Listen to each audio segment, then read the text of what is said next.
Buenos días, ladies and gentlemen. Bendecido miércoles. Como siempre, damos gracias a Dios por todo lo que nos da. Le damos gracias por la salud, por el techo sobre nuestra cabeza, por el alimento sobre nuestra mesa.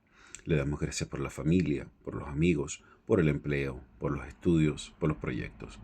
Le damos gracias por su inmenso amor, por su paciencia, por su misericordia, por ese gran sacrificio que hizo para el perdón de los pecados.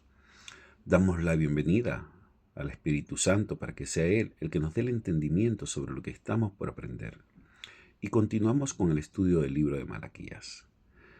La situación espiritual del pueblo en tiempos de Malaquías se caracteriza por una profunda incoherencia entre la práctica religiosa externa y la condición real del corazón.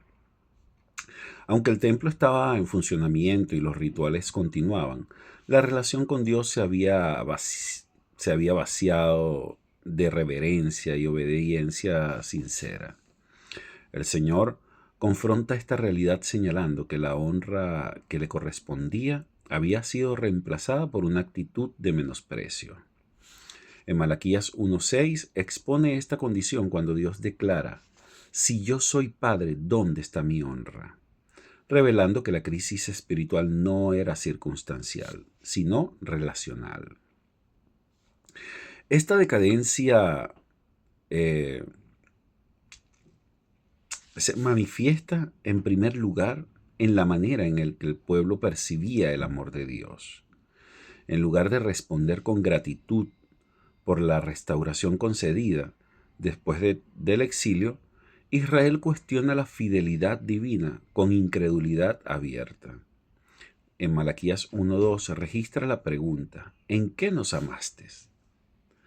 Una expresión que evidencia un corazón insensible a la gracia recibida. La duda no nace de la ignorancia histórica, sino de una evaluación espiritual basada en expectativas frustradas y beneficios inmediatos. La pérdida del temor del Señor también se reflejaba de forma alarmante en el liderazgo espiritual. Los sacerdotes, llamados a guardar el conocimiento y a instruir al pueblo en la ley, habían trivializado el culto y profanado el altar. Ofrecían sacrificios defectuosos y aceptaban lo que Dios había prohibido, actuando como si el servicio a Dios careciera de valor. Malaquías 1:7 denuncia esta práctica cuando el Señor afirma que ofrecían pan inmundo sobre mi altar, mostrando que la adoración se había convertido en un acto mecánico, sin discernimiento ni honra. Esta corrupción sacerdotal no solo afectó el culto, sino que produjo un efecto devastador en todo el pueblo.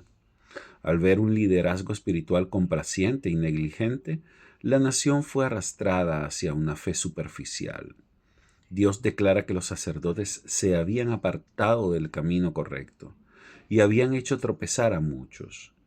Como lo afirma en Malaquías 2:8 con claridad: vosotros os habéis apartado del camino, habéis hecho tropezar a muchos en la ley, evidenciando que la decadencia espiritual se había institucionalizado.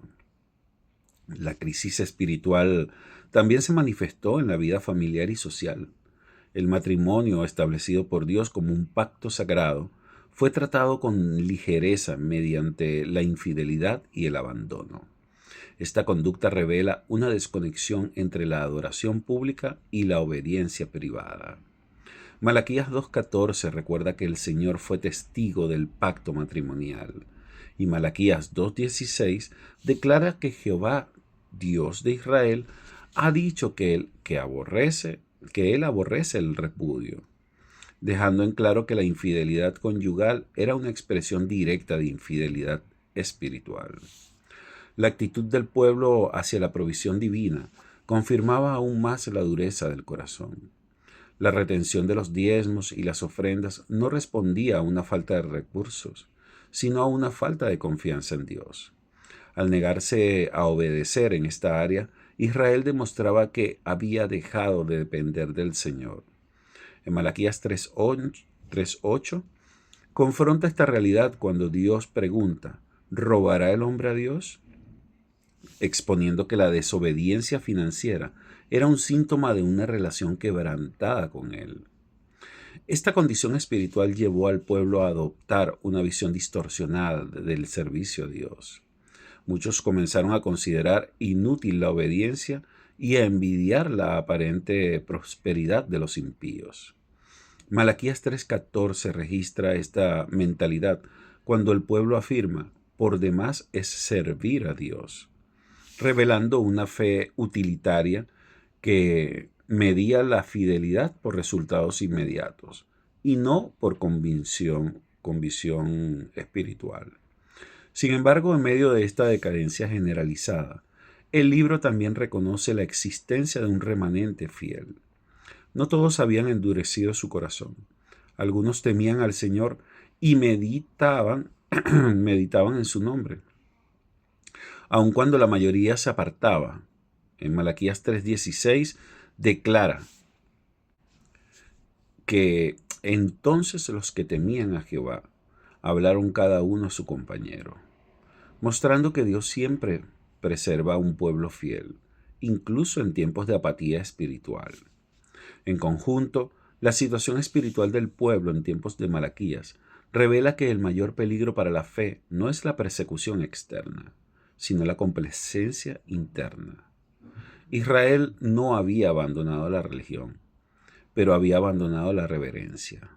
Esta condición explica la urgencia y el tono confrontativo del mensaje profético, pues Dios no se conforma con rituales vacíos, sino que demanda un corazón íntegro, un temor genuino y una obediencia que brote de una relación viva con Él. Por honor al tiempo dejamos esta enseñanza hasta acá. Mañana veremos el mensaje profético central del libro de Malaquías. Mil bendiciones.